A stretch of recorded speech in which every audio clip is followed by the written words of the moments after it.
Anak ng tokwa naman, no? Isang maling kalkula lang ng lakas, isang dampi lang ng pawis sa mata na nagpadula sa hawak, at malamang sa malamang, hindi lang ang matigas na kahoy na akasya ang tatamaan ng talim ng palakol ni Raquel, kundi pati ang sarili niyang paa. Napaigtad siya, kasabay ng malakas na dagundong ng bumagsak na sanga na sa wakas ay sumuko rin sa ilang oras na niyang pagpupukpok. Humahagok ang dibdib niya, hindi lang sa pagod, kundi sa takot na sumaglit. Kung nagkataon, baka hindi na siya makalakad pa uwi. Sino ang aasahan ng nanay at mga kapatid niya? Hingal na hingal siyang napasandal sa puno, pinunasan ng noo gamit ang likod ng palad na magaspang na sa kakatrabaho. Ang sikat ng araw, kahit pa sinasala ng mayabong na mga dahon ng kagubatan, ay nanunuot pa rin sa balat. Amoy lupa, amoy pinagpawisan, amoy din ng pakikibaka para sa araw-araw. Ito ang buhay ni Raquel, simpleng dalaga mula sa baryo ng San Isidro na ang tanging puhunan sa buhay ay ang lakas ng katawan at determinasyong itaguyod ang pamilya mula nang pumanaw ang kanilang ama. Pagsisibak ng kahoy, pag-aalaga ng ilang manok at baboy, paminsan-minsay paglalabada sa mga may kaya sa bayan, lahat yan ay kinakagat niya basta't marangal. Ang dating malawak na lupain ng kanilang angkan na naibenta pa unti-unti para sa mga pangangailangang medikal ng kanyang ama ay ito na lang natitirang kapiraso ng gubat sa gilid ng malawak na asyenda ng mga Divila. Dito siya kumukuha ng panggatong na ibebenta o gagamitin nila. Alam niyang bawal, na trespassing siya, pero saan pa siya kukuha? Hindi naman niya sinisira ang buong gubat. Pinipili lang niya ang mga natumbang puno o mga sangang pwede nang putulin. Habang nagpapahinga, napatingin siya sa bundok ng mga kahoy na naipon niya. Kailangan niya itong maihakot bago pa tuluyang dumilim. Ang kanyang lumang kariton ay nasa paaanan na ng maliit na burol, naghihintay. Kailangan pa niyang magpabalik-balik ng ilang beses. Sa di kalayuan, sa gilid ng kanyang kinatatayuan, sa mismong hangganan ng gubat at nang nagsisimulang taniman ng tubo ng asyenda, ay may isang lalaking matikas na nakatayo, si Michael Divila. Nakaputing polo ito na may tatak ng isang kilalang brand na sa mall lang niya nakikita, maong na pantalon at leather na bota na halatang mamahalin. May hawak itong isang folder, marahil ay listahan ng kung ano-anong trabaho sa sakahan. Nakakunot ang noo nito habang tinitingnan ang malawak na plantasyon, tila may malalim na iniisip. Hindi na malaya ni Raquel na napako ang tingin niya rito. Si Michael, ang tagapagmana ng lahat ng ito. Bihira niya itong makita, madalas ay nasa Maynila raw ito para sa ibang negosyo. Ngayon lang ulit, pagkatapos ng ilang taon. Binata pa rin ito, pero mas mukhang seryoso na ngayon kumpara sa huli ng pagkakaalala na pasaway pa itong nagmomotor sa kanilang baryo. Guwapo, yun ang hindi maipagkakaila. Matangos ang ilong, makapalang kilay at may tindig na parang laging handang umako ng responsibilidad. Bigla, parang may kung anong kiliti ang naramdaman ni Raquel sa kanyang tiyan. Kiliting mabilis ding napalitan ng kaba. Diyos ko, huwag naman sanang napansin nito ang ginagawa ko. Mabilis siyang yumuko at nagkunwaring inaayos ang mga kahoy, nagdadasal na sana'y hindi siya makita. Ang puso niya'y kumakabog na parang hinahabol ng kung ano. Ang bawat segundong lumilipas ay tila isang oras sa pakiramdam niya. Subalit, sadyang magpaglaro ang tadhana. O baka naman, sadyang matalas lang talaga ang mata ni Michael. Narinig niya ang yabang ng mga botang tapalapit. Dahan-dahan, mabigat, parang bawat hakbang ay pinag-iisipan. Nagtaas ng tingin si Raquel, sakto namang huminto ilang hakbang lang mula sa kanya. Nagkatitigan sila. Si Michael na may bahid ng pagtataka sa mukha at si Raquel na hindi malaman kung ano ang gagawin, kung tatakbo, magmamakaawa o magpapanggap na pipi. Anong ginagawa mo rito, miss? Ang boses ni Michael ay kalmado pero may diin, hindi galit pero hindi rin pala kaibigan. Parang boses ng isang taong na sanay na laging nasusunod. Napalunok si Raquel. Sir, nagpuputo lang po ng panggatong. Garalgal ang kanyang boses. Ang lakas ng loob niya kanina ay parang bulang biglang naglaho. Tumingin si Michael sa mga naipon niyang kahoy tapos ay bumalik ang tingin sa kanya. Tinitigan siya nito mula ulo hanggang paa. Ang luma niyang damit na bakas na ang pagod, ang pawisan niyang mukha, ang mga braso niyang may kaunting gasgas. Isang pakiramdam ng hiya ang biglang bumalot kay Raquel. Para siyang isang daga na nahuli sa akto. Alam mo bang property namin ito? Tanong ulit ni Michael, ang mga matay hindi pa rin umalis sa kanya. Opo sir, pasensya na po. Kaunti lang naman po ito, para lang po sa amin. Hindi niya masabi na ibebenta niya ang iba, baka lalo lang siyang mapahamak. Tumango-tango si Michael, tila pinag-aaralan ang bawat salita niya. May ilang sandaling katahimikan na namagitan sa kanila, na para kay Raquel ay napakabigat. Ang tangong naririnig lang ay ang huni ng mga kuliglig at ang malayong ugong ng traktora mula sa kabilang bahagi ng asyenda. Taga saan ka? Diyan lang po sa baba, sir, sa San Isidro. Muling tumango si Michael. Ilang taon ka na? Nagulat si Raquel sa tanong. Ano naman ang kinalaman ng edad niya? Pero sumagot pa rin siya. 25 po, sir. Bahagyang lumambot ang ekspresyon sa mukha ni Michael, o baka guni-guni lang ni Raquel. Mukhang mabigat yung trabaho mo. Hindi iyon tanong, kundi isang obserbasyon. Tumango lang si Raquel, hindi alam ang sasabihin. Totoo naman kasi, ang hirap ng buhay nila ang nagtulak sa kanya sa ganitong gawain. Wala siyang pinag-aralan na mataas, kaya't ito lang ang alam niyang paraan. Biglang may naalala si Michael. Ikaw ba yung anak ni Mang Cardo, yung dating katiwala namin dito sa isang bahagi ng lupa? Napatingin si Raquel, kilala pala nito ang tatay niya. Opo sir, ako nga po. Isang tipid na ngiti ang sumilay sa labi ni Michael na agad ding nawala. Naaalala ko siya, mabait na tao si Mang Cardo. Sandaling nagkaroon ng bahagyang nostalgia sa boses nito. Matagal na rin siyang nawala, hindi ba? Opo sir, maglilimang taon na po. May kaunting kirot na naramdaman si Raquel sa pagbanggit sa kanyang ama. Muling katahimikan. Pagkatapos ay nagsalita si Michael. Sige na, kunin mo na yang mga kahoy mo. Pero sa susunod, magpaalam ka muna sa engkargado namin, kay Mang Delfin, para alam niya. Hindi makapaniwala si Raquel sa narinig. Pinapayagan siya? Walang multa? Walang sermon? Talaga po, sir? Oo, pero wag mong ubusin ang gubat, ha? May bahid ng ngiti sa gilid ng labi nito na yon na hindi nakaligtas sa paningin ni Raquel. Isang ngiting nagbigay ng kakaibang kaba sa dibdib niya. Hindi takot, kundi ano nga ba? Kilig? Hinding-hindi po sir, maraming salamat po. Halos mapatalon si Raquel sa tuwa at pasasalamat. Akmang tatalikod na si Michael nang mapansin nito ang lumang karito ni Raquel sa di kalayuan. Nakita rin nito ang dami ng kahoy na kailangan pang ibaba. Muli itong napatingin kay Raquel na ngayon ay nagmamadali ng ayusin ang mga tali ng kahoy. Teka, sabi ni Michael, parang hindi mo yata kakayanin yan mag-isa, baka abutan ka ng dilim. Napahinto si Raquel. Totoo ang sinabi nito. Kung siya lang mag-isa, baka hating gabi na siya makauwi. Tatawag ako ng ilang tao para tulungan ka maghakot, alok ni Michael, sabay dukot ng cellphone sa bulsa. Naku sir, wag na po, nakakahiya naman po, kaya ko na po ito, mabilis na tanggi ni Raquel. Ayaw nang maging abala pa, at lalong ayaw niyang isipin nito na sinasamantala nito ang kabaitan nito. Ngunit umiling si Michael. Hayaan mo na, mas mapapabilis, at para makauwi ka na rin agad. Hindi na nito hinintay ang sagot niya, nagdial na ito sa cellphone. Pedro? Oo, nandito ako sa may bandang gilid ng gubat malapit sa lumang sapa. Oo, may ipapahakot lang ako.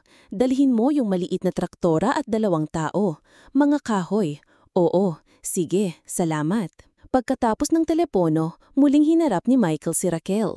Darating na sila, hintayin mo na lang. Hindi alam ni Raquel ang sasabihin. Labis-labis ang pasasalamat niya pero kasabay niyon ay ang pagkalito. Bakit ito ganito kabait sa kanya? Isang hamak na taga-baryo lang siya. Isang magnanakaw ng kahoy kung tutuusin. At ito, ang mayamang may-ari ng lahat ay personal pa siyang tinutulungan. Sir, Michael, salamat po talaga. Nautal niyang sabi. Hindi ko po alam kung paano kayo pasasalamatan. Wala yun. Tipid na sagot nito pero nakatingin ito sa kanya. Isang tingin na parang may hinahanap o pinag-aaralan. Napaiwas ng tingin si Raquel. Pakiramdam niya ay namumula ang kanyang mga pisngi. Bakit ganito ang epekto ng lalaking ito sa kanya? Sige po sir, aantayin ko na lang po sila. Sabi na lang niya para may masabi. Tumanggo si Michael. Akmang aalis na sana ito nang bigla itong huminto at muling luminon. Raquel, tama? Opo sir, ingat ka. Isang simpleng paalala, pero para kay Raquel, may kakaibang bigat iyon. May kung anong init na gumapang sa puso niya. Pagkatapos noon ay tuluyan ng tumalikod si Michael at naglakad palayo, pabalik sa malawak niyang taniman. Naiwan si Raquel na nakatayo roon, hawak pa rin ang palakol pero ang isip ay lumilipad. Ang takot na naramdaman niya kanina ay napalitan ng isang kakaibang halo ng pasasalamat, pagtataka at isang munting kislap ng paghanga. Hindi nagtagal ay dumating na nga ang mga tauhan ni Michael. Mabilis nilang naikarga ang mga kahoy sa maliit na traktora. Habang naglalakad pa uwi si Raquel, kasunod ang traktora na may karga ng kanyang mga kahoy, hindi maalis sa isip niya ang engkwentro nila ni Michael De Villa. Ang mga mata nito, ang boses nito, ang hindi inaasahang kabaitan nito. Nang makarating sa kanilang maliit na bakuran, abot-taing nga ang ngiti ng kanyang ina nang makita ang maraming kahoy. Nagpasalamat ito ng husto sa mga tauhan ni Michael. Nang makaalis na ang mga ito, saka lang napansin ng ina ni Raquel ang tilalutang na anak. "Anak, ayos ka lang? Para kang nakita ng multo," puna ni Aling Nena habang inaayos ang ilang piraso ng kahoy na ibinaba malapit sa kanilang kusina. Napangiti si Raquel, isang ngiting hindi agad nabura sa kanyang labi. "Nay, hindi po multo, anghel yata." Humagikik siya ng bahagya na ikinakunot ng noo ng kanyang ina. Bihira siyang makitang ganito kaaliwalas ang mukha, lalo na pagkatapos ng maghapong pagbabanat ng buto. "Anghel, ano bang pinagsasabi mo riyan?" Usisa ni Aling Nena, pero may ngiti na ring sumisilay sa labi nito, natutuwa sa kakaibang sigla ng anak. "Sino ba yung tumulong sa'yo?" Ang sabi ng mga trabahador, si Sir Michael daw ang nagpahatid nito. Tumango si Raquel, ang mga matay nagninining. "Opo, Nay, si Sir Michael nga po, nagkita kami sa gubat." Kinuwento niya ang buong pangyayari, mula sa kanyang takot na mahuli hanggang sa hindi inaasahang tulong mula sa binata. Hindi niya pinalampas ang bawat detalye, ang pagkakatitig nito, ang tanong tungkol sa kanyang ama at lalo na ang huling habilin nitong, "Ingat ka." Aba, mabait pala ang batang yon, sabi ni Aling Nena, tila napapaisip. Hindi mo akalain ano? Sa yaman nila, akala mo'y suplayo lahat. Naaalala ko pa ang daddy niyan, si Don Rafael. Napakabuting tao rin noon. Marunong lumingon sa pinanggalingan. Oo nga po, Nay. Nakakagulat nga po. Akala ko sisigawan niya ako o ipapapulis. Natawa si Raquel sa sariing naisip. Ang kaba niya kanina ay parang malalong panaginip na lang. Ngayon, ang nangingibabaw ay ang init ng pasasalamat at, oo, aaminin niya sa sarili, isang uri ng kilig. Yung parang may mga paru-parong lumilipad sa tiyan niya sa tuwing maaalala niya ang mga mata ni Michael na nakatitig sa kanya. Hayaan mo na yon. Ang importante, marami tayong panggatong ngayon. Malaking tulong to, anak. Makakatipid tayo sa gasol, sabi ni Aling Nena, praktikal gaya ng dati. Pero para kay Raquel, higit pa sa panggatong ang nakuha niya ngayong araw. May kung anong nabuksan sa puso niya, isang pinto na matagal nang nakasara. Ang buhay niya ay palaging umiikot sa trabaho, sa pag-aalala para sa pamilya, sa mga bayarin. Ngayon lang ulit siya nakaramdam ng ganitong kagaanan, ng ganitong klasing inspirasyon. Gabi na, pagkatapos ng simpleng hapunan nilang mag-anak, sinaing, pritong tuyo at sawsawang kamatis na may sibuyas, ay hindi pa rin maalis sa isip ni Raquel si Michael. Habang naguhugas siya ng mga plato sa lumang batalan, ang malamig na tubig ay tila hindi sapat para pawiin ang init sa kanyang mga pisngi sa tuwing naaalala niya ang ngiti nito. Ano kaya kung isang munting bulong sa kanyang isip? Agad niya itong iwinaksi. Ano ka ba, Raquel? Asa ka pa. Langit siya, lupa ka. Mayaman, mahirap, imposible. Ngunit kahit anong pilit niyang iwaksi, ang alaala ng kanilang pagkikita ay paulit-ulit na bumabalik. Parang paboritong kanta na hindi maalis sa ulo. Ang takot na baka mahuli siya ay napalitan ng takot na baka umasa siya sa wala. Samantala, sa malaking bahay ng mga De Villa, si Michael ay nakaupo sa kanyang veranda, nakatanaw sa madilim na kalawakan na tinatabingan ng ilang matatayog na puno ng niyog. Hawak niya ang isang baso ng brandy pero hindi niya ito iniinom. Ang isip niya ay abala rin. Hindi niya inaasahan ang nangyari kanina. Pumunta siya sa bahaging iyon ng asyenda para tingnan ang plano ng irigasyon. Hindi niya akalaing may makikita siyang isang dalagang tahimik na nagpuputol ng kahoy, na may determinasyon sa bawat hataw ng palakol. Raquel. Naalala niya ang ama nito, si Mang Cardo. Tapat na katiwala, simpleng tao pero may dignidad. Nakita niya ang refleksyon ng amang iyon sa mga mata ng dalaga. May tapang, may hiya, pero higit sa lahat may pangangailangan. Bakit niya ito tinulungan ng ganon? Pwede naman niyang sawayin lang at paalisin. Pwede niyang ipahuli sa mga gwardyana, pero hindi. May kung anong pumigil sa kanya. Siguro'y awa. Siguro'y dahil anak ito ni Mang Cardo. O siguro may iba pa. Ang itsura nito, pawisan, marungis, simple ang kasuotan, ay malayong malayo sa mga babaeng nakakasalamuhan niya sa Maynila. Pero may kakaibang dating. Isang natural na ganda na hindi kailangan ng kolorete. At ang mga mata nito, tila nangungusap, puno ng mga kwentong hindi pa nasasabi. Napailing si Michael. Ano ba itong iniisip ko? Sinubukan niyang ituon ng isip sa mga problema ng asyenda, sa mga kailangang bayaran, sa mga bagong proyektong sisimulan. Ngulot sa isang sulok ng kanyang isipan, naroon pa rin ang imahe ni Raquel. Hawak ang palakol, nakatingin sa kanya ng may halong takot at pag-asa. Ingat ka? Bakit niya iyon sinabi? Hindi naman siya pala salita ng ganun sa mga taong hindi niya kilala. Pero kusa iyong lumabas sa bibig niya. At ang paraan ng pagtingin nito sa kanya pagkatapos, parang may kislap. Isang buntong hininga ang pinakawalan ni Michael. Marahil ay epekto lang ito ng pagod. Marahil, bukas ay makakalimutan na rin niya ang lahat. Ngunit habang tinititigan niya ang buwang sumisilip sa mga ulap, may isang bahagi sa kanya ang nagsasabing hindi iyon magiging ganoon kadali. Ang unang pagkikitang iyon, na puno ng tensyon at hindi inaasahang kabaitan, ay nag-iwan ng hindi maipaliwanag na marka sa kanilang dalawa. Para kay Raquel, ito'y isang sinag ng araw sa gitna ng madalas na maulap niyang buhay. Para kay Michael, ito'y isang maliit na bato humagis sa kalmadong lawa ng kanyang pang-araw-araw, lumikha ng mga alon na hindi niya pa alam kung saan siya dadalhin. Hindi nila alam, pero ang simpleng engkwentrong iyon sa gilid ng gubat ang magiging simula ng isang kwentong babago sa takbo ng kanilang mga buhay. Isang kwentong susubok sa kanilang mga puso at magtuturo sa kanila ng tunay na kahulugan ng pag-ibig sa gitna ng mga pagkakaiba at pagsubok.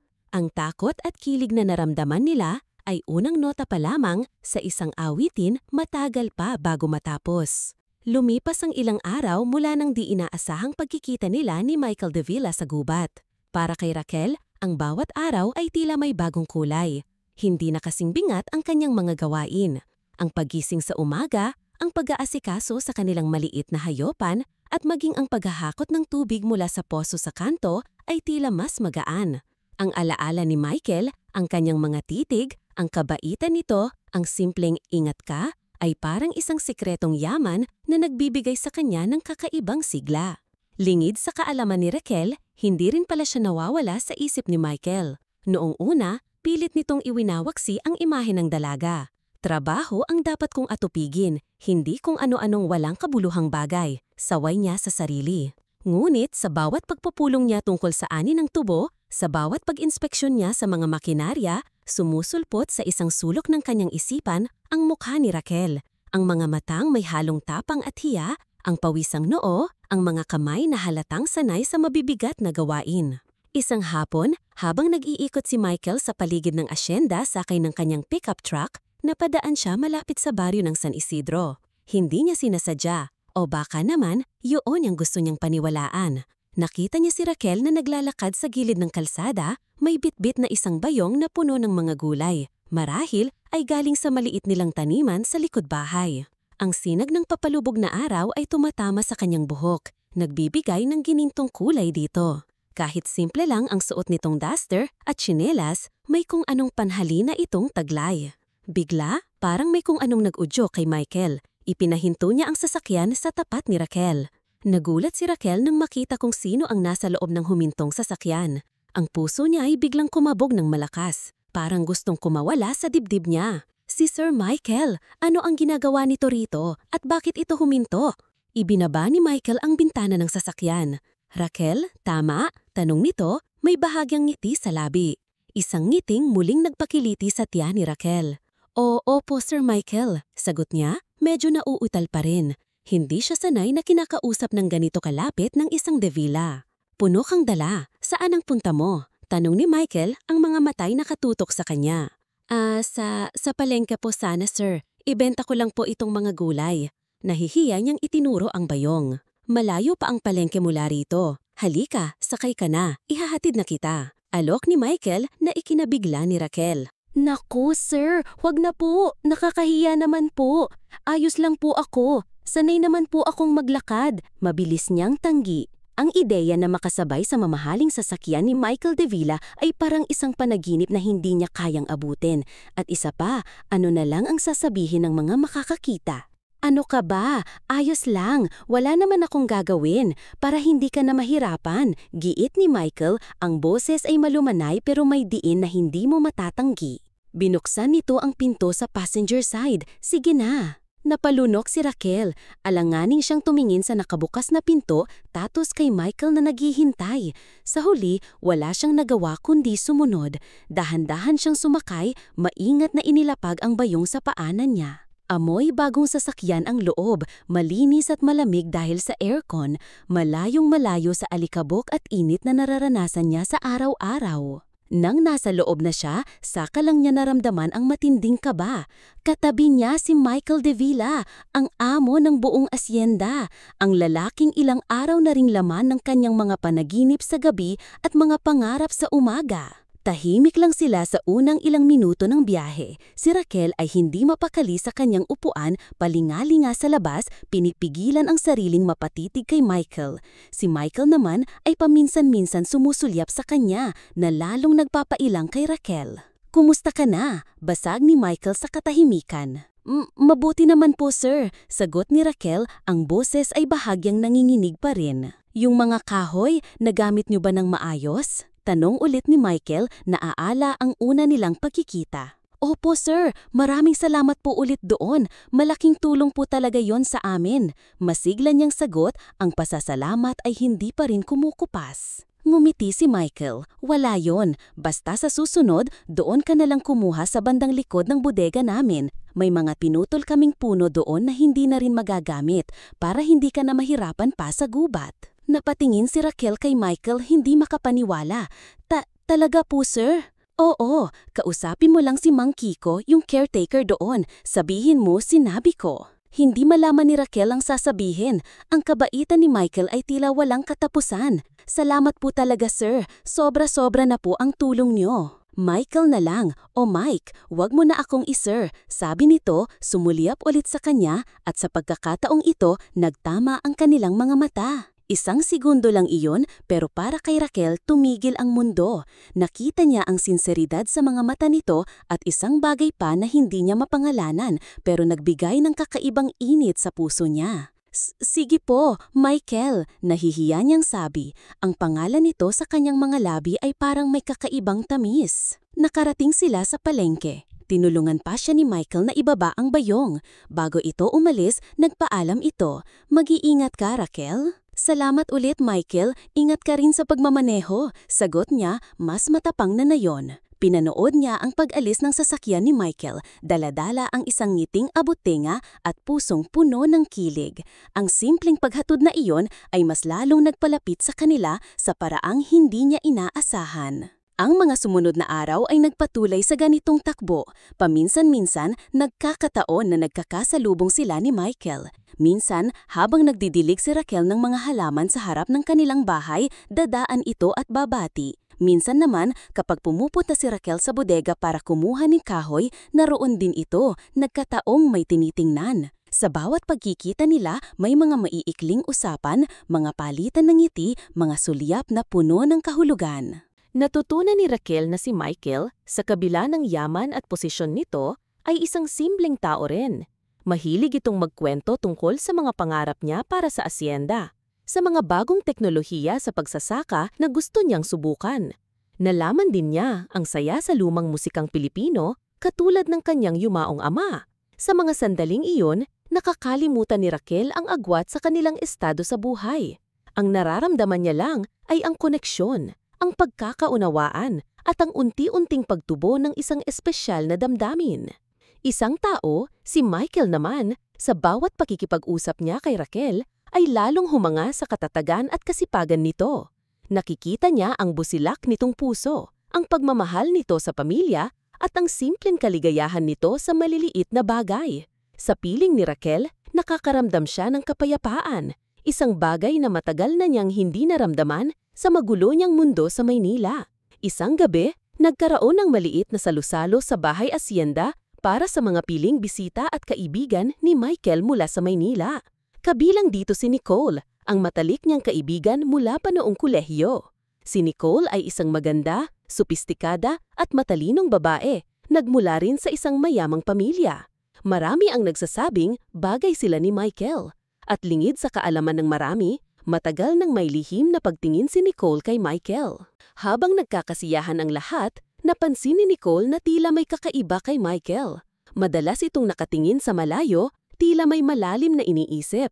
At kapag nungungiti ito, parang may kulang. Parang hindi iyon ang dating Michael na kilala niya. "Hey, what's up with you lately, Mike?" Tanong ni Nicole. Lumapit ito kay Michael na nakatayo sa may veranda. Hawak ang isang baso ng wine. "You seem distracted." Napatingin si Michael kay Nicole.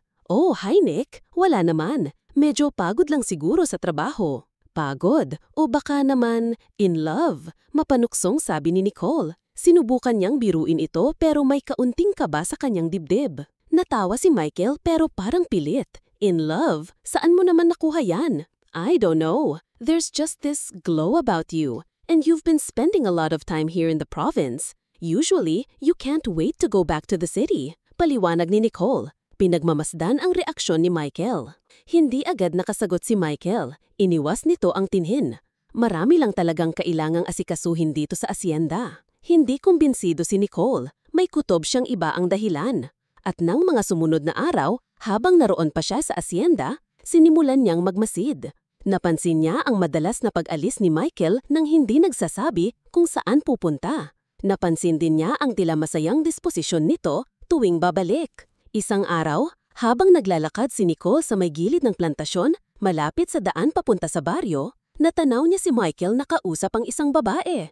Isang simpleng babae, nakasuot ng pangkaraniwang damit pero may ngiti sa labi habang nakikipag-usap kay Michael. Nakita niya kung paano ngumiti si Michael pabalik. Isang ngiting hindi pa niya nakita rito ng matagal na panahon. Isang ngiting puno ng pagmamahal. Isang matinding selos ang biglang sumiklab sa puso ni Nicole. Sino ang babaeng iyon? Isang hamak na taga-baryo lang, pero mukhang nahuhulog na ang loob ni Michael dito. Hindi maaari. Si Michael ay para sa kanya. Matagal na niyang pinangarap na sila ang magkakatuluyan. Hindi siya papayag na isang pipitsuging probinsyana lang ang sisira sa mga plano niya. Mula noon, sinimulan ni Nicole ang kanyang mga plano. Una, sinubukan niyang agawin ang atensyon ni Michael. Lagi siyang sumasama dito sa pag-iikot sa asyenda, nagkwekwento ng mga nangyayari sa Maynila, nagpapaalala ng mga masasaya nilang alaala noong araw. Ngunit tila wala itong epekto. Ang isip ni Michael ay parang laging lumilipad sa iba. Samantala, si Raquel ay nagsisimula ng makaramdam ng takot. Habang lumalalim ang pagkakaibigan nila ni Michael, lumalalim din ang nararamdaman niya para dito. Ngulit kasabay noon ay ang takot na baka isa lang siyang laruan para kay Michael. Ano nga ba naman siya kumpara dito? Isang mahirap na taga-baryo, walang pinag-aralan, walang maipagmamalaki. Baka napaglalaruan lang siya ng tadhana, baka sa huli siya lang ang masasaktan. Isang gabi, habang nag-uusap sila ni Michael sa ilalim ng isang malaking puno ng mangga, malapit sa ilog kung saan madalas silang magkita, hindi na napigilan ni Raquel ang kanyang mga agam-agam. "Michael," panimula niya, ang boses ay may bahid ng lungkot. "Ano ba talaga tayo?" Napatingin si Michael sa kanya, nagulat sa biglaang tanong. "Anong ibig mong sabihin, Raquel?" Itong pagkikita natin, ang pag-uusap natin. Ano ba ang ibig sabihin nito para sa'yo?" Tanong ni Raquel, diretsyong nakatingin sa mga mata ni Michael. Katahimikan. Ang tanging maririnig lang ay ang lagaslas ng tubig sa ilog at ang huni ng mga kuliglig. Hinawakan ni Michael ang mga kamay ni Raquel. Mainit ang mga palad nito, kabaliktaran ng nanlalamig na mga kamay ni Raquel. Raquel, hindi ko alam kung paano ito sisimulan, pero mahalaga ka sa akin. Mahalaga ka sa akin ng higit pa sa inaakala mo. Ang mga salitang iyon ay parang musika sa pandinig ni Raquel, pero kasabay noon ay ang takot. Mahalaga? Paanong mahalaga, Michael? Alam mo kung sino ako, alam mo kung saan ako galing, hindi tayo bagay. Sino ang nagsabing hindi tayo bagay? Malumanay na tanong ni Michael, hinaplos ang pisngi ni Raquel.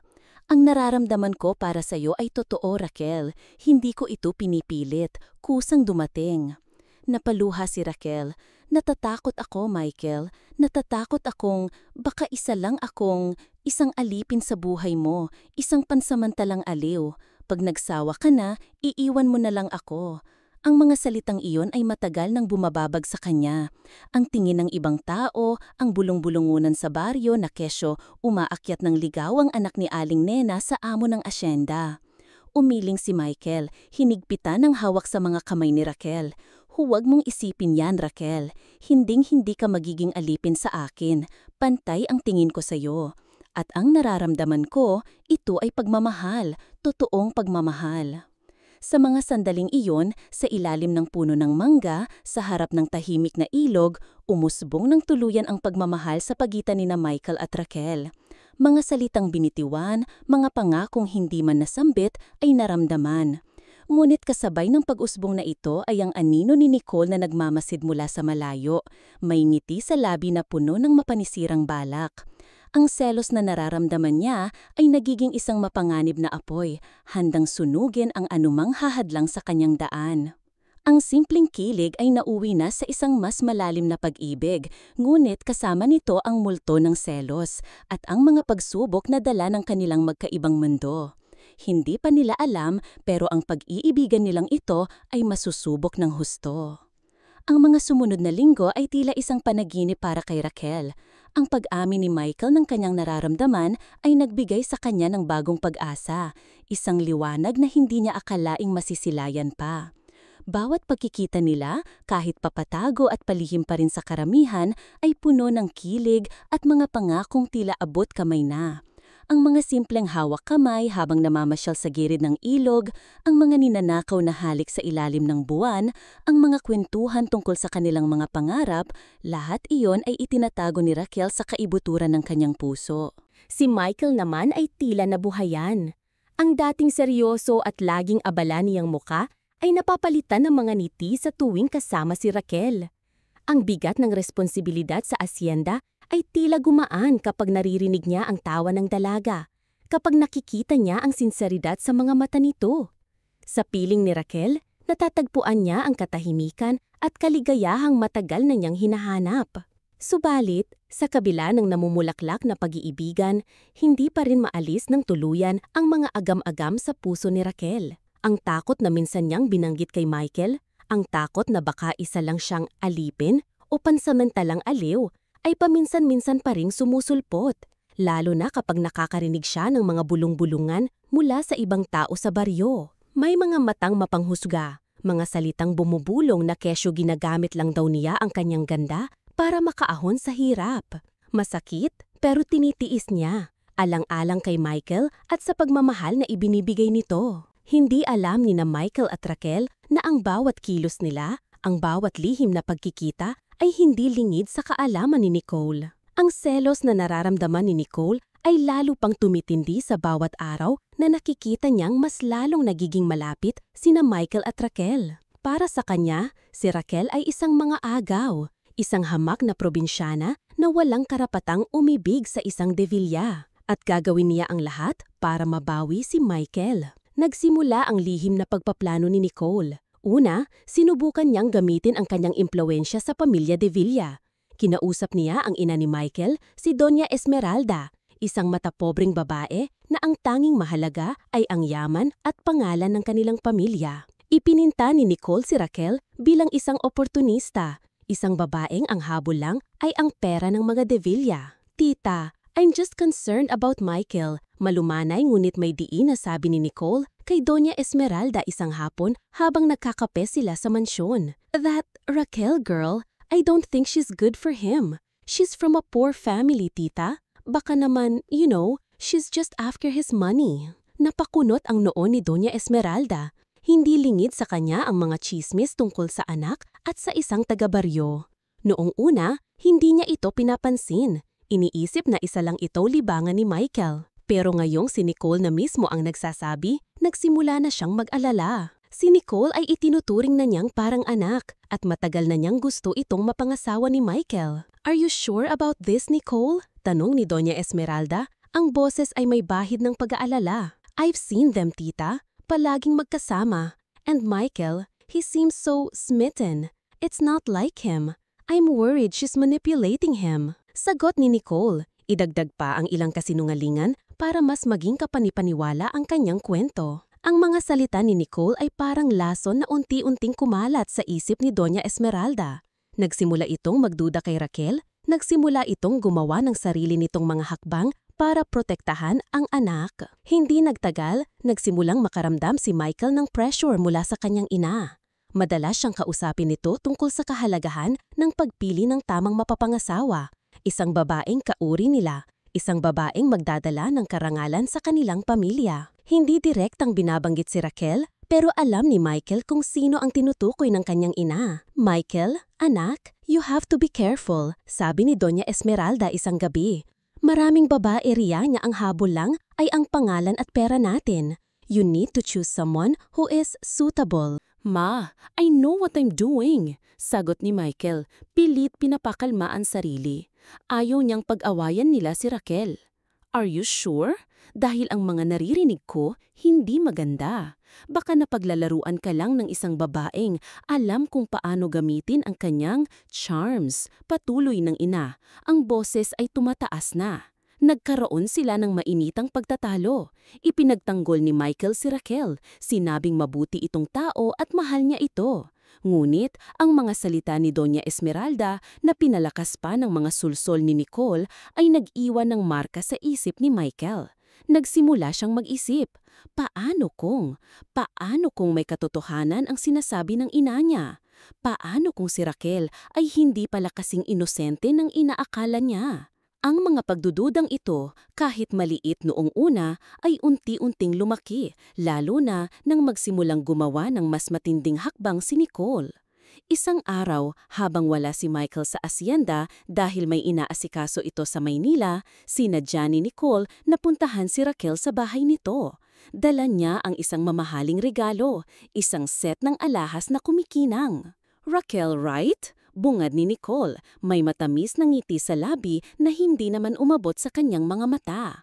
I'm Nicole, Michael's very close friend. Nagulat si Raquel sa pagdating ng babaeng hindi niya inaasahan.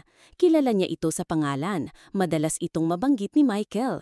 Alam niyang matalik itong kaibigan ng binata.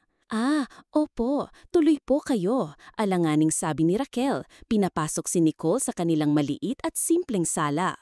No need, I just came to give you this, sabi ni Nicole. Inayabot ang kahon ng alahas. A little something from me. Para naman, may maisuot kang maganda kapag lumalabas kayo ni Michael. You know, para hindi ka naman mukhang out of place. Ang bawat salita ay tila may patutsada. Napakakagat-labi si Raquel. Naramdaman niya ang insulto sa likod ng mga salita ni Nicole. Nako, salamat po, pero hindi ko po ito matatanggap. Masyado po itong mahal. Oh, don't be silly. It's nothing. Consider it a gift from a future sister-in-law, perhaps, sabi ni Nicole, may mapaglarong ngiti. Natigilan si Raquel, future sister-in-law? Ibig sabihin ba sila na ni Michael ang magkakatuloyan sa paningin ni Nicole? O baka naman sinusubukan lang siya nito? Hindi ko po naiintindihan, sabi ni Raquel, ang puso'y nagsisimula na namang kabahan. Simple lang, Raquel. Michael and I were meant to be. Matagal na kaming pinagkakasundo ng mga pamilya namin. This thing you have with him, it's just a phase. He'll get tired of it. He always does.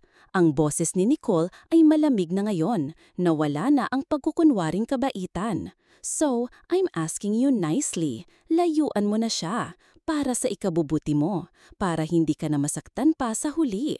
Ang mga salita ni Nicole ay parang mga punyal na tumusok sa puso ni Raquel. Ang dating pag-asa ay unti-unting napapalitan ng sakit at pagdududa. Paano kung totoo ang sinasabi nito? Paano kung si Michael ay talagang nakatakda para kay Nicole? Hindi totoo yan. Mahinang sabi ni Raquel, pero ang boses niya ay nanginginig. Mahal ako ni Michael. Natawa si Nicole, isang tawang puno ng pangmamaliit. Mahal? Oh, sweetie. Michael says that to a lot of girls. He's a Davila. They get what they want, and then they move on. Huwag kang magpakatanga, Raquel. Gamitin mo ang utak mo. Anong maibibigay mo sa kanya na hindi ko kayang ibigay? Pera? Koneksyon? Isang pamilyang kauri niya? Bawat salita ni Nicole ay parang isang sampal kay Raquel. Ang mga takot na dati niyang nararamdaman ay bumalik, mas matindi pa kaysa dati. Umalis ka na, sabi ni Raquel. Ang mga luhay nagsisimula ng mamuo sa kanyang mga mata. I'll leave, but think about what I said, Raquel, and take the jewelry. Pampalubag loob man lang, sabi ni Nicole. Inilapag ang kahon sa maliit na mesa at pagkatapos ay taas noong umalis. Naiwan si Raquel na umiiyak, ang puso'y durog na durog.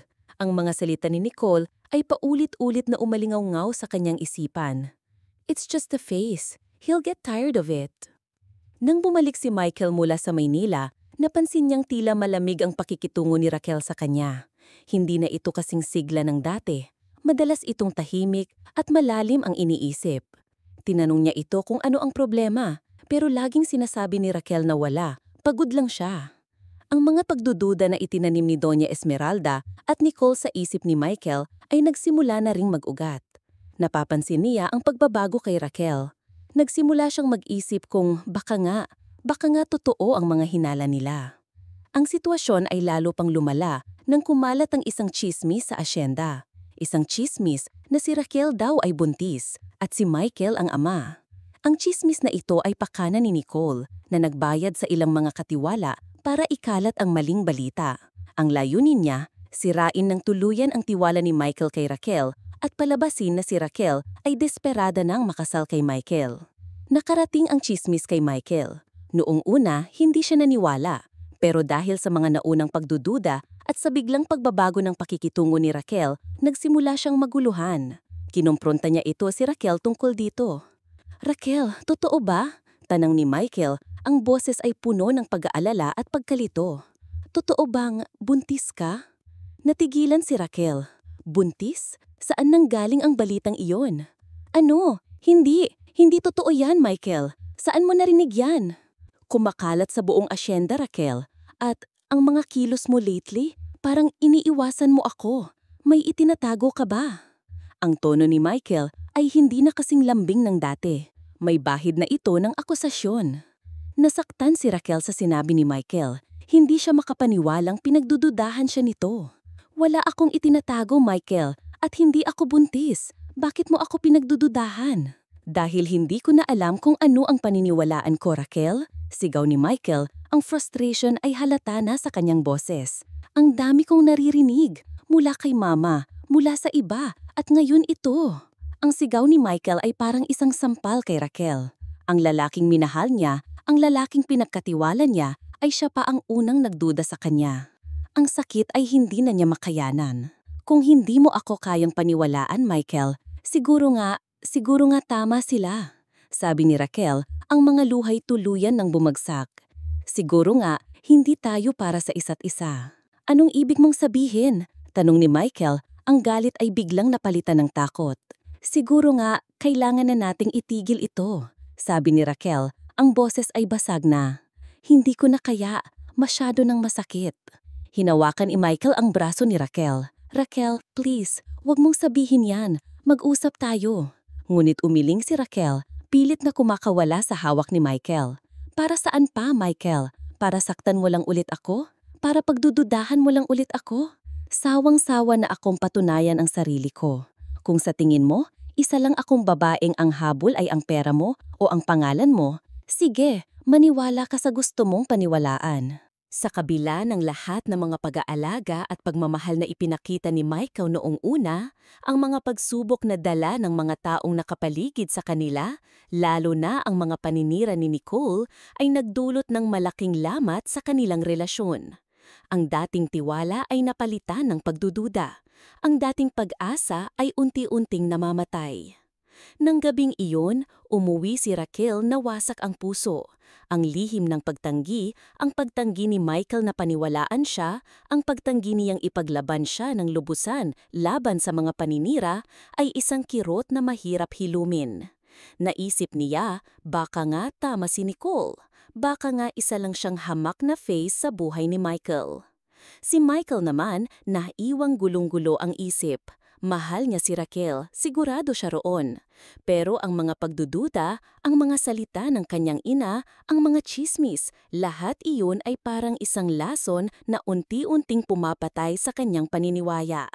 Ang pagpadismaya ay malinaw na mababaka sa kanyang muka. Nagsisimula na siyang maging mas magalang at mainat kay Raquel, pero ang mga alalahanin ay patuloy na bumababagag sa kanya.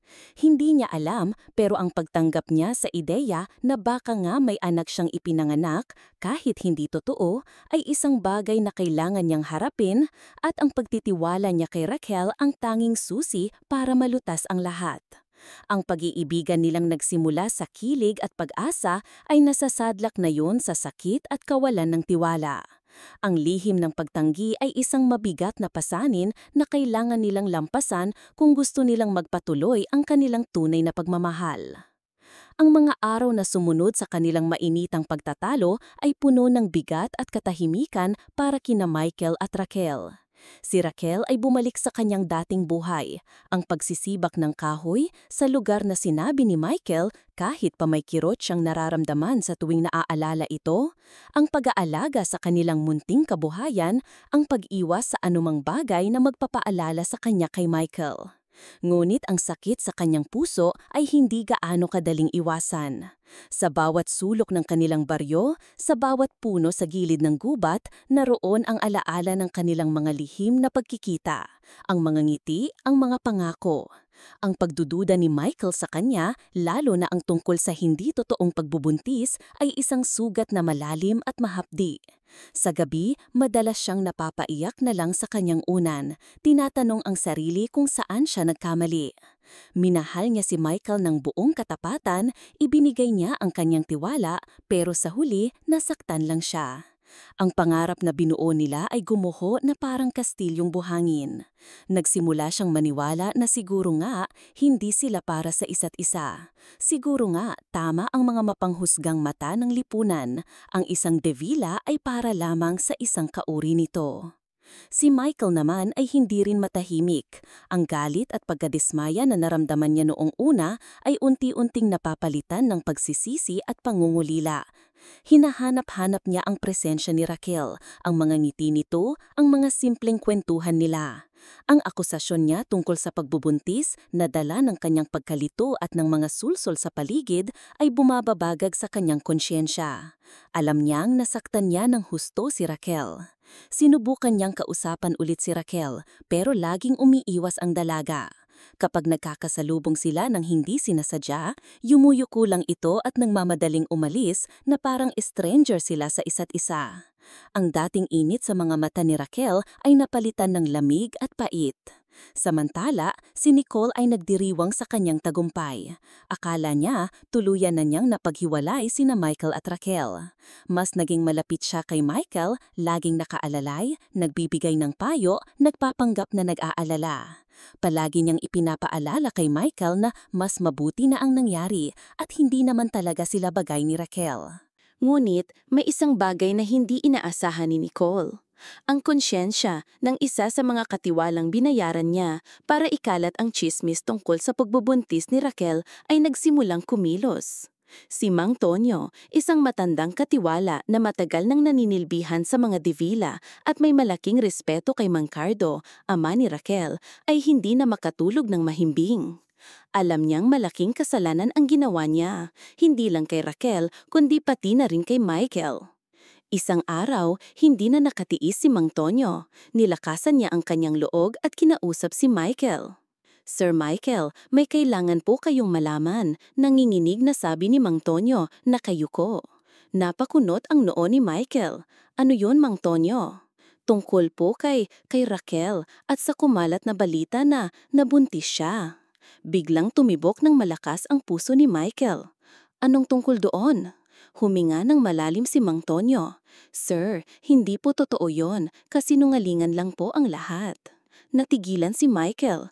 Anong ibig mong sabihin? Ako po ang isa sa mga pinakiusapan ni Ma'am Nicole na ikalat ang balitang yon, sir. Inamin ni Mang Tonyo ang lahat, pati na ang perang ibinayad sa kanya ni Nicole. Ikwento niya kung paano sila inutusan ni Nicole na palabasin na si Raquel ay desperada at ginamit ang pagbubuntis para makuha si Michael. Ang mga salita ni Mang Tonyo ay parang isang malakas na sampal kay Michael. Si Nicole, ang matalik niyang kaibigan, siya ang may pakana ng lahat ng ito. Ang galit ay biglang umakyat sa kanyang ulo kasabay ng matinding pagsisisi sa sarili. Pinaniwalaan niya ang kasinungalingan, pinagdududan niya si Raquel, sinaktan niya ang babaeng mahal niya dahil sa isang panluloko. Sigurado ka ba sa sinasabi mo, Mang Tonyo? Halos pabulong na tanong ni Michael, hindi makapaniwala. Opo, sir. Patawarin niyo po ako. Hindi ko po dapat ginawa yon. Naawa po ako kay Raquel, sir. Mabait na bata po yon, katulad ng kanyang ama. Pagkatapos ng pag-uusap nila ni Mang Tonyo, hindi na nag-aksaya ng panahon si Michael. Agad niyang kinumpronta si Nicole. Natagpuan niya si Nicole sa may hardin ng mansyon, nagbabasa ng libro, tila walang anumang problema sa mundo. Ang kalmadong itsura nito ay lalong napasiklab sa galit ni Michael. Nicole! Tawag ni Michael, ang boses ay malamig at matigas. Nagulat si Nicole sa biglaang pagdating at sa tono mang panalita ni Michael. Mike, what's wrong? Don't mic me, Nicole. Alam ko na ang lahat. Sigaw ni Michael, hindi na napigilan ang emosyon. Alam ko na, ikaw ang nagpakalat ng kasinungalingan tungkol kay Raquel. Ikaw ang sira sa amin. Namutla si Nicole. Nahuli na siya. Mike, I can explain. Explain what, Nicole? Naniloko mo ako? Naniloko mo ang sarili mong kaibigan? Nasinira mo ang buhay ng isang inosenteng tao para lang sa sarili mong kapakanan? Sunod-sunod na akusasyon ni Michael, ang mga matay nag-aapoy sa galit. I did it because I love you, Mike. Sigaw pabalik ni Nicole, ang mga luhay nagsisimula ng tumulo. Hindi kayo bagay ni Raquel. Ako ang para sa'yo. Tayo ang dapat magkatuluyan. Pagmamahal ba yang tawag mo dyan, Nicole? Manira ng kapwa? Manloko? Kung ganyan ang pagmamahal mo, ayoko niyan, mariing sabi ni Michael. All these years, I considered you my friend, my confidant. Pero mali pala ako. You're selfish and manipulative. Mike, please, forgive me. Umiiyak na pakiusap ni Nicole. Ngunit matigas na si Michael. Ang tiwala niya kay Nicole ay tuluyan ng nawasak. Hindi kita mapapatawad sa ginawa mo, Nicole, hindi lang sa akin, kundi lalo na kay Raquel. You owe her an apology, pero kahit anong gawin mo, hinding-hindi na maibabalik ang tiwala ko sa'yo. Itinakwil ni Michael si Nicole, pinakiusapan niya itong umalis na sa asyenda at wag nang magpakita pa sa kanya. Ang dating matalik na pagkaibigan ay nauwi sa mapait na paghihiwalay. Dahil sa kanya, bulong niya, ang kanyang tingin ay bumaba sa tiyan ni Elara. Elara, nagkita na tayo noon, sa Maynila, isang gabi sa isang pagdiriwang. Hindi mo ako naaalala, dahil sinadya kong hindi mo ako maalala. Akala ko, iyon ang mas ligtas para sa iyo. Ang mga pira-pirasong alaala ay nagsimulang bumalik kay Elara. Isang gabi ng kalungkutan matapos ang isang masamang pag-aaway nila ni Marco. Isang bar na maingay, isang lalaking tahimik sa sulok na may malulungkot na mga matang katulad ng kay Lihan. Ang dugo ng aming lahi ay malakas, sabi ni Lihan. At nang magtagpo ang ating landas, ang buhay sa loob mo ay nagdala ng isang bagay na matagal nang nawala sa aming lahi. Isang bagay na nakasulat sa aming mga propesiya. Isang katalo, sabi ni Lolo Kadyo mula sa gilid. Tumango si Lihan. Isang katalo, isang tagapamagitan, isang nilalang na may dugo ng tao at ng tagabantay. Isang sanggol na may kapangyarihang pag-isahin ang aming lahi o tuluyan itong wasakin. Isang kapangyarihan na kayang mag-alis ng aming sumpa. At ang kapangyarihang iyon ang hinahanap ni Silakbo. Hindi niya ito papatayin. Kukunin niya ito. Palalakihin niya ito sa kanyang panig. Gagawin niya itong isang sandata ng kadiliman. Ang hangin ay nawala sa mga baga ni Elara. Ang katotohanan ay napakabigat, napakalaki, halos hindi niya kayang dalhin. Ang sanggol sa kanyang sinapupunan ay hindi lang isang anak.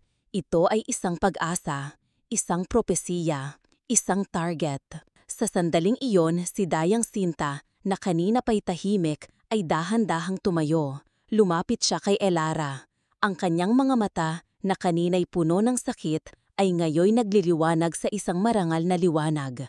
Hinawakan niya ang tiyan ni Elara. Ang kanyang kamay ay nakakagulat na mainit. Pag-asa, bulong niya. Ang kanyang boses ay mahina ngulit malinaw. Pag-asa, kailangan mong maintindihan ang aming mga batas, Elara, upang maprotektahan mo ang iyong sarili. Sabi ni Lihan, tumatayo na rin. Ang sikat ng araw ay nagpapahina sa amin. Ang asin at bawang ay hindi nakamamatay, ngunit nakakasunog sa aming balat at nagpapalayo sa amin. Ang buntot pagi, ito ay lason sa aming dugo. At ang mga panalangin na sinsero at mula sa puso, ay parang mga pader na hindi namin kayang lampasan. Ibinigay niya sa kanya ang lahat, ang kanilang mga kahinaan, ang kanilang mga batas. Sa paggawa nito, inilagay niya ang buhay ng kanyang buong pamilya sa mga kamay ni Elara. Isang kilos ng sukdulang pagtitiwala. Sa araw, kami ay mahina at nakasalalay sa iyo. Pagtatapos niya, ngunit sa gabi, poprotektahan kami ni Elara. Napaupo si Elara, ang kanyang isip ay umiikot sa lahat ng kanyang narinig. Ang mundo niya ay gumuho at muling nabuo sa loob lamang ng ilang minuto. Ang mga halimaw ay naging mga biktima. Ang mga tagapagligtas ay naging mga banta. Ang tama at mali ay naging mga kulay abo na hindi niya na kayang kilalanin. At habang pinoproseso niya ang lahat ng ito, naramdaman niya ito. Isang mabilis at malinaw na paggalaw sa loob ng kanyang tiyan. Isang sipa, ang unang sipa ng kanyang anak. Napahawak siya sa kanyang tiyan. Ang kanyang mga mata ay nanlaki sa pagkamanga at takot. Ang buhay sa loob niya ay nagpaparamdam. Totoo ito. Lahat mang ito ay totoo.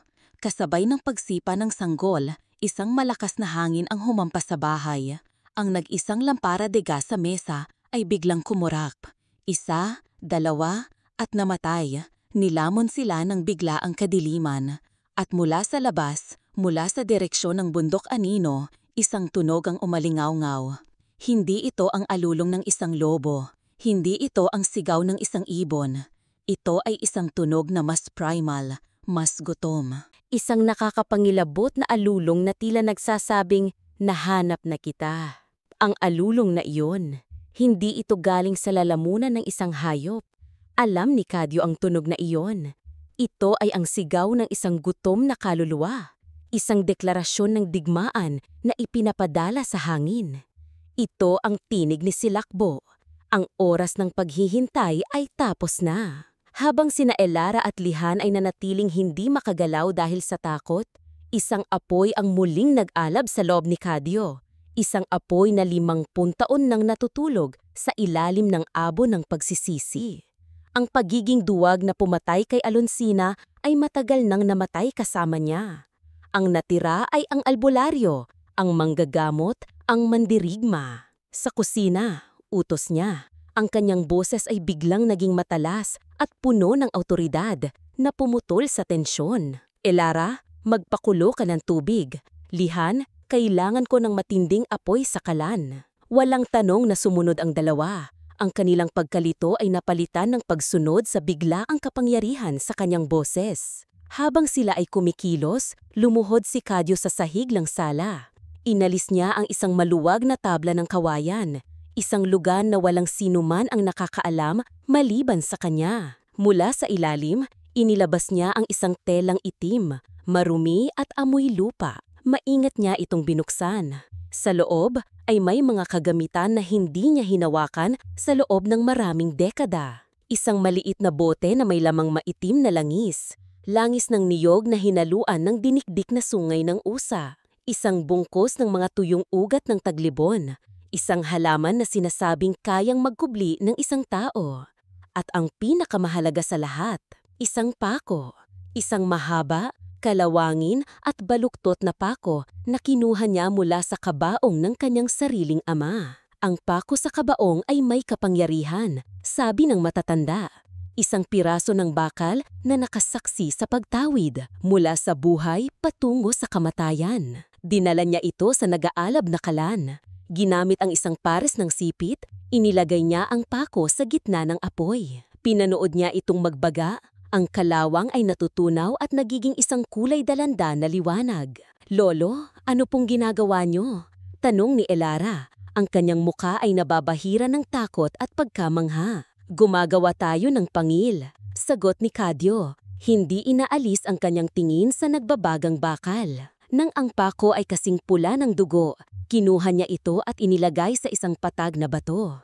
Kinuha niya ang isang lumang maso at nagsimulang pumukpok. Ang bawat pukpok ay malakas at tsaak, isang ritmikong tunog na sumasabay sa pagtibok ng puso. Tok, pok, tok, isang panalangin na gawa sa bakal at apoy.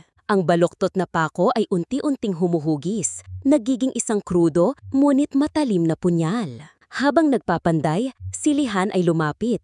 Ang kanyang mga mata ay nakatutok sa ginagawa ni Kadyo. Si Silakbo ay hindi nag-isa. Sabi ni Lihan, ang kanyang boses ay mahina. May dala siyang hindi bababa sa 5. Sila ay mabilis at malakas. Ang kanilang mga kuko ay kayang pumunit ng yero. Ang bahay na ito ay may sariling mga buto. Sagot ni Kadyo sa pagitan ng mga pagpukpok. Ang mga haligi ay gawa sa mulawin. Matibay. Ngunit ang mga bintana at pinto ang ating kahinaan. Nang matapos ang pagpapanday, isinawsaw na ang nagbabagang punyal sa kumukulong tubig. Isang malakas na tunog ang pumuno sa kusina, kasama ng isang makapal na singaw. Inilapag niya ang bagong panday na sandata. "Elara," tawag niya. "Halika rito." Si Aling Nena, ang ina ni Raquel, ay hindi mapigilan ang pagluha habang pinagmamasdan ang kanyang anak na naglalakad patungo sa altar, suot ang isang simpleng puting bestida na lalong nagbigay diin sa natural nitong ganda. Sa tabi nito, si Michael, guwapo at matikas sa kanyang barong Tagalog, ay may ngiti sa labi na hindi maipinta. Sa kanilang mga panata, ipinangako nila sa isa't isa ang walang hanggang pagmamahalan, katapatan at pag-uunawa. Ipinangako nilang aalagaan ang anak na kanilang binuo, ang kanilang pag-ibig at hinding-hindi nahahayaang muli itong masira ng kahit sino o anumang pagsubok.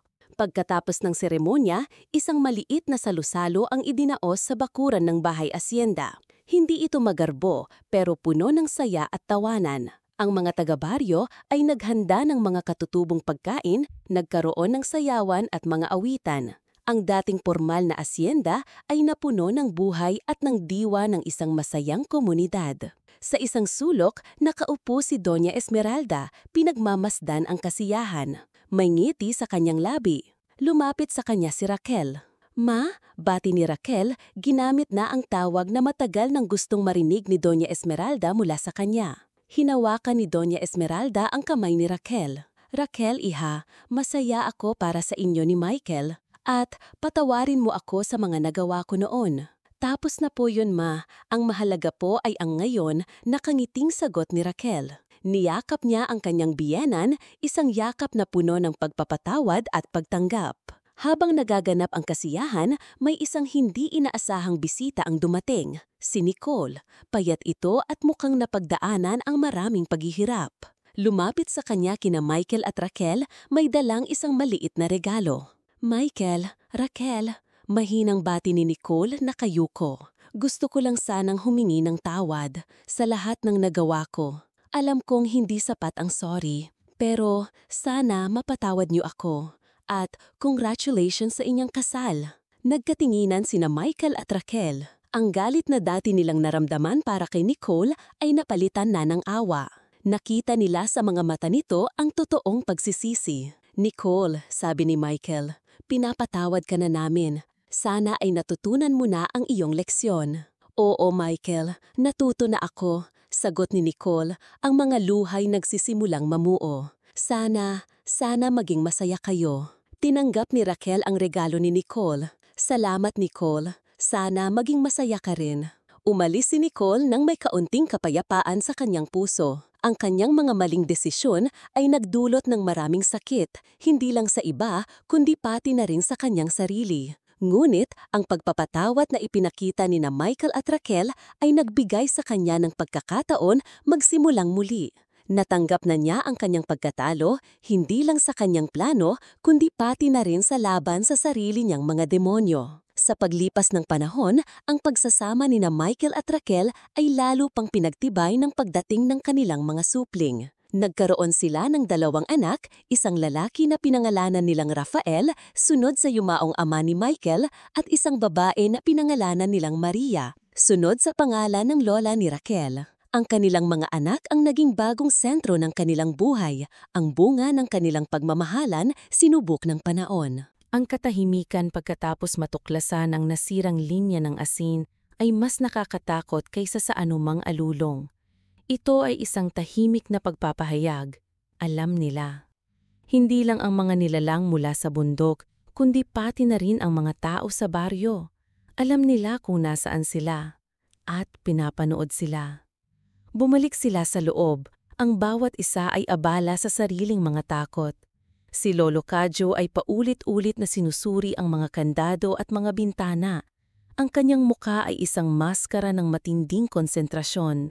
Si Lihan ay nakatayo sa gitna ng sala, hindi gumagalaw. Ang kanyang ulo ay bahagyang nakatagilid, nakikinig sa mga tunog ng gabi na hindi kayang marinig ni Elara. Ang kanyang buong katawan ay tila isang sandatang nakaamba, handa sa anumang sandali. Si Elara naman ay naupo sa isang sulok. Ang kanyang kamay ay nakahawak sa punyal na binasbasan niya kanina. Malamig na ito ngayon. Ngunit nararamdaman pa rin niya ang kakaibang enerhiya na nananahan dito. Tumingin siya sa kanyang tiyan. Ang munting buhay sa loob niya ang dahilan ng lahat ng ito. Isang pighati at galit ang biglang kumulo sa kanyang dibdib. Galit, hindi lang sa mga nilalang na nagbabanta sa kanila, kundi pati na rin sa lalaking dapat ay kasama niya ngayon, dapat ay protekta sa kanila. Si Marco. Naasaan siya? Bakit hindi man lang siya nagparamdam? Ang pag-isip sa kanya ay nagdulot ng isang panibagong alon ng sakit. At na para bang ang pag-isip sa kanya ay isang panawagan, isang tunog ang pumutol sa gabi. Hindi ito ang tunog ng hangin o ng mga hayop sa gubat.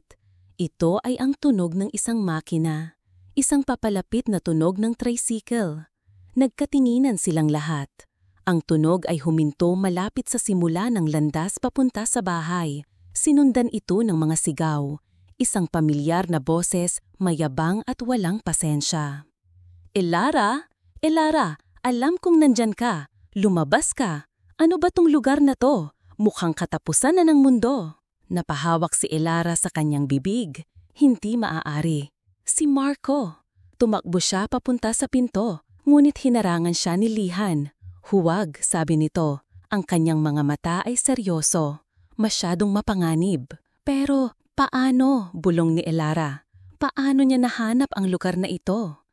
Elara, kung hindi ka lalabas dyan, sisirain ko tong pinto. Sigaw ni Marco mula sa labas, sinundan ng isang malakas na kalabog sa pinto. Tumingin si Elara kay Lolo Kadyo, nagmamakaawa. Bumuntong hininga ang matanda at tumango. Papasukin mo siya.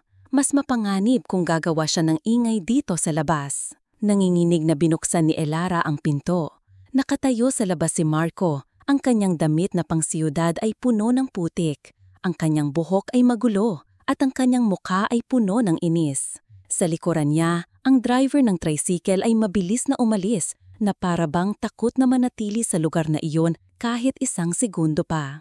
Sa wakas, sabi ni Marco, pumasok sa loob ng walang paanyaya. Alam mo ba kung gaano kahirap hanapin tong lungga na to? Walang signal. At sino ba tong mga... Huminto siya. Ang kanyang mga mata ay nanlaki habang nakikita niya si Lihan at ang kanyang pamilya na nakatayo sa dilim ng sala. Tiningnan niya sila mula ulo hanggang paa. Ang kanyang muka ay puno ng pagtataka at pagkasuklam. Sino sila? Tanong niya kay Elara. Itinuturo sila na parang mga hayop. Marco, magdahan-dahan ka, pakiusap ni Elara. Magdahan-daan? Elara, buntis ka at tumakbo ka sa gitna ng kawalan kasama ang mga taong to. Ano bang nangyayari sa'yo? Tumakas ako dahil iniwan mo ako, sigaw ni Elara. Ang kanyang galit ay sa wakas ay sumabog. Tumakas ako dahil natakot ako. At sila, tinulungan nila ako. Sa likod ng mga romansa at drama, nais kong ibahagi sa inyo ang ilang mahalagang aral na sana'y tumatak sa inyong mga puso. Una, ang tunay na pag-ibig ay hindi nasusukat sa yaman o estado sa buhay, kundi sa katapatan, pag-unawa at kakayahang magpatawad. Pangalawa, ang tiwala ay isang napakahalagang pundasyon ng anumang relasyon. Kapag ito'y nasira, nangangailangan ng iba yung tapang at pagpapakumbaba upang muling mabuo. At pangatlo, gaano man kabigat ang mga pagsubok na ating kaharapin, laging may pag-asa, basta't hindi tayo susuko at mananatili tayong tapat sa ating mga puso at sa mga taong ating minamahal. Ang pamilya, sa anumang anyo nito, ay isang biyaya na dapat nating pahalagahan at ipaglaban. Ngayon, nais ko sanang marinig ang inyong mga saloobin. Ano ang inyong naramdaman habang binabasa ang kwento ni Raquel at Michael? Aling bahagi ang pinakatumatak sa inyo? Anong aral ang inyong napulot? Huwag po kayong magatubiling mag-iwan ng komento o ibahagi ang inyong mga refleksyon. Ang inyong mga tinig ay mahalaga sa akin. At kung nagustuhan ninyo ang kwentong ito, sana'y maibahagi nyo rin ito sa inyong mga kaibigan, pamilya, at sa iba pang mahilig sa mga kwentong pumupukaw ng damdamin. Muli, mula sa kaibuturan ng aking puso, maraming salamat po. Hanggang sa ating muling pagkikita sa mga susunod pang mga kwento. Naway patuloy tayong maniwala sa kapangyarihan ng pag-ibig at sa ganda ng buhay. Nagmamahal ang inyong manunulat.